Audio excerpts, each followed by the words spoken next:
Paying 100% attention to people is tricky.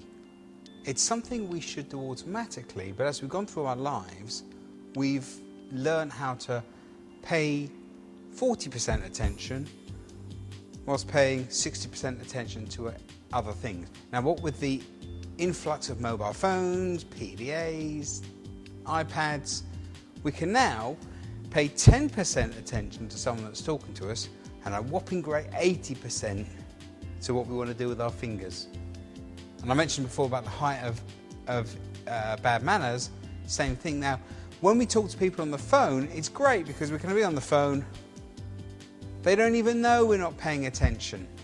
It's really important to pay attention to people when they're talking to you. I know from this point of view, I'm paying attention to as many of you as I can, but if you're not paying attention to me, how do I know? Okay, not looking at me, doodling.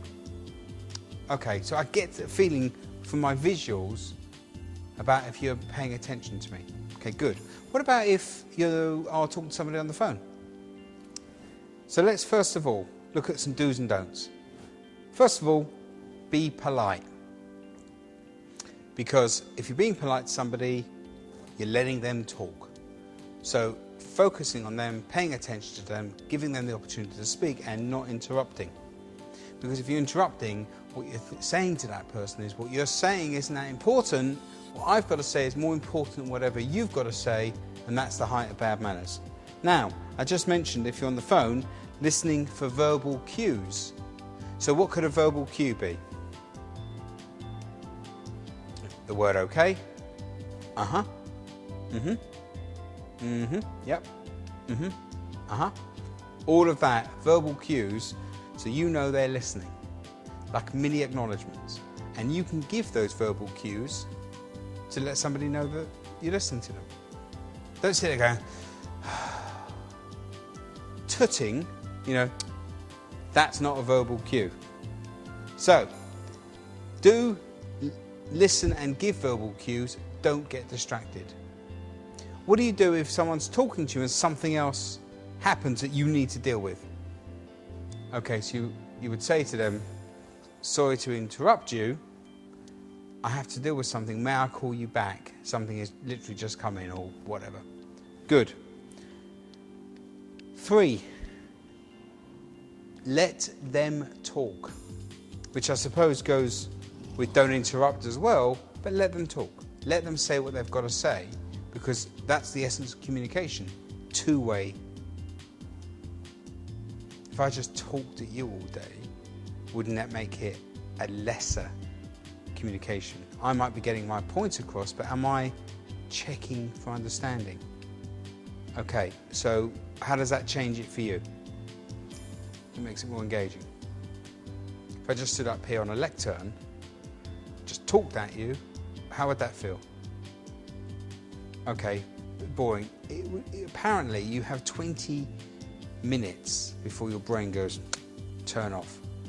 But by engaging you each and asking questions as I do throughout my training sessions, that gives you a two-way experience.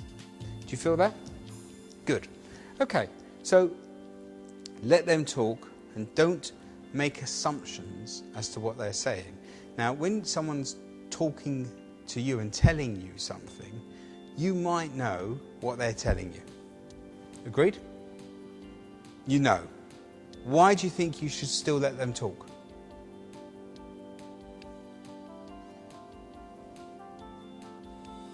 Okay, so if I said to you, if you're talking to someone, there's 2 of you in the room, and they're telling you something, whilst they're telling you, who else are they telling? Bingo, themselves. Because whilst they're telling you something, they might also be telling themselves something they didn't realise, or helping themselves process a thought that they are coming to terms with. And if you just keep interrupting them, you're never giving them the opportunity to complete the circle. Very important. Okay, always acknowledgement. Okay, I see, and don't lose control of the conversation. Now, do you remember how to keep control of the conversation? That's right, ask questions. So if you're asking questions, you're keeping control of the conversation. If you're interrupting them and they're having an argument, you've lost control and nobody wins. Good. So that means do ask questions. Ask questions, find out what people want, show interest in them, let them talk, but don't think about something else whilst the other person's talking. So I don't want you to think while they're talking, what shall I say next? Let them talk. When they finish talking, it's quite okay and acceptable to go, okay, I'm going to need a second to think about that. Would that be all right? By which time you've thought about what you're going to say next. Excellent. You know, it's always beneficial to stay calm, cool-headed, relaxed in the conversation, as opposed to becoming emotionally involved. Because when you become over-emotional in a communication, you're losing clear thinking, and it can lead to negative or obstructive communication. So, what do you think of those do's and don'ts? Do you like them? Okay, does that make sense about being polite, not getting distracted, letting them talk? Okay, and the issue about asking questions so you can stay in control is quite important, isn't it? All right, good.